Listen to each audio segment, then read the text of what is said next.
Hello everybody, welcome back to the Mind of Watercolor.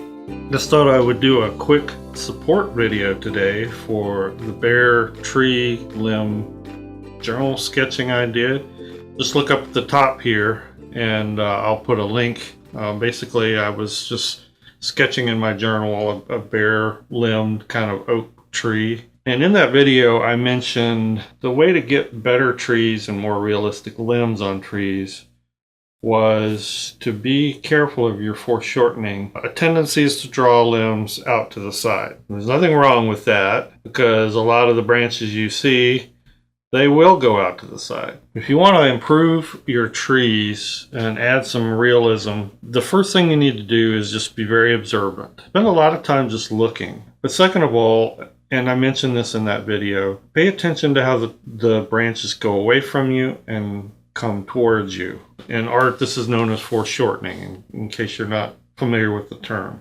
So I wanted to lend a little more detail to that and just give you some tips on how to do foreshortening better. And I'm just using a graphite pencil. I know this is more of a drawing exercise, but drawing is very important to watercolor.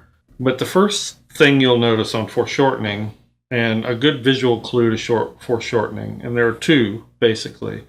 The first is overlap and the other is shadow. If a branch is coming towards you, you're going to have a spot like that where it's coming out of the tree. Now, a lot of times branches go up, but they will change direction.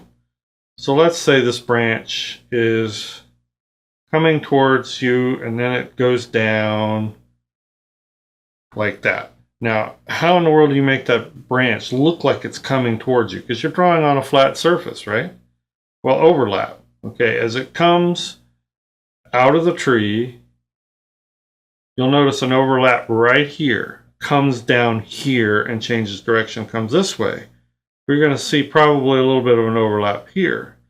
And then as it changes directions and goes up here, you're going to see a little bit of an overlap there. Okay, so there's your branch. And we'll just draw the trunk down to give you some context. And it's coming towards you. And let's go back up here to my doodle. In general, light outdoors comes from above. Now, it may come from one side or another. But generally, the top of your branches are going to be light, and the bottom is going to be dark. This is where observation comes in. You look at your branches and see, usually you'll see maybe a little third or a fourth of the branch will be in shadow. This is, again, where it's very important to observe. So as this branch here starts to turn up towards you, you're going to see less of the top and more of the bottom.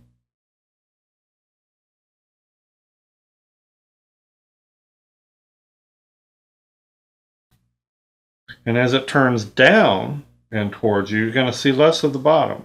It's going to be lighter. And then as this turns and comes back towards you, you're going to see more of the bottom again. So let's say we have a branch here. And it's coming straight at me. Now, the way I drew it there, the reason I drew that circle is just so you'll know it's a cylinder. But I'm going to erase the inside of that cylinder. This branch is going to be almost completely in shadow because you're seeing only the bottom.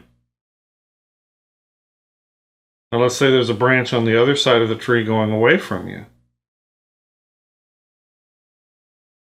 If the light's nearly directly overhead, you're going to see almost no shadow at all because you're only seeing the top. So these are the kind of clues you need to look for. You can draw anything foreshortened by drawing it like a hose.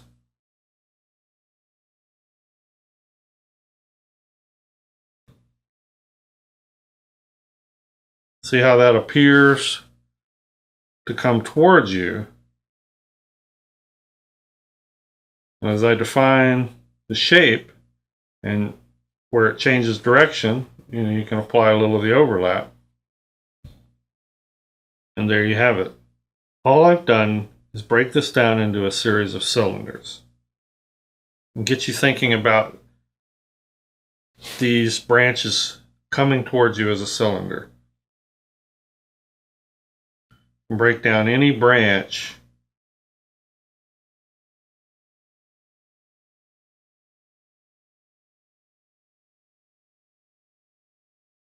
You don't have to do this, obviously, before every branch that you draw, but you just want to start thinking about it as cylinders that are coming towards you. And the more of the bottom you see, the more shadow you will see. The more of the top you see, like these three sections, the lighter it'll be. And then if you get down to the end, one turns, comes back up, we'll see more shadow again. And these cylinders, they help you visualize where the overlaps go. So I hope that helps clarify it. Two basic things: overlap and shadow. But all of that needs to be informed by your observation, and that's the key thing. I don't want you to think of these as rules. When you go to draw a branch, I want you to go out and look at branches and observe those things and how you can take those clues away from the things you actually observe and apply it. And it will really improve the way you draw trees, especially the limb parts of the trees. Thanks, guys. I hope this has been a help to you. I hope this has not been real confusing. Feel free to ask questions. It has been a help to you. I hope you'll like the video. Subscribe if you want to see more. We'll do more drawing lessons and ideas and keys on how to make your trees and landscapes look more realistic. Thanks, guys. See you next time.